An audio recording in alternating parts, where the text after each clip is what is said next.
আসলে মাটির মানুষের মতো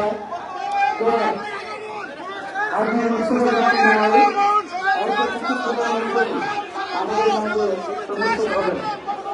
আমরা আজকের এই কৃষক থানার সদস্য করণ নারায়ণের অনুষ্ঠান এই অনুষ্ঠানকে সকলে আমরা আজকের এই অনুষ্ঠানটাকে সকলে নিয়োজিত হয়েছে।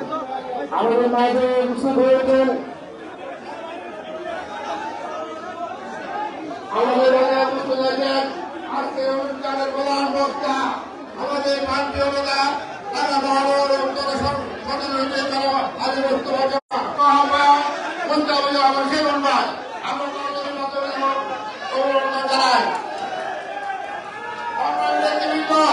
আমাদের আজকের এই প্রধান অতিথি মাটি মানুষের নেতা যিনি ঢাকা মহানগর উত্তরকে ধীরে ধীরে গড়ে তুলেছেন, একটি পরিবার করে দিয়েছেন, সেই নেতা আমাদের প্রান্তীয় নেতা ঢাকা মহানগরের অন্যতম আহ্বায়ক আমিরুল হক ভাই আমাদের উপস্থিত হয়েছেন।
মোবাইল হারাই দিচ্ছে।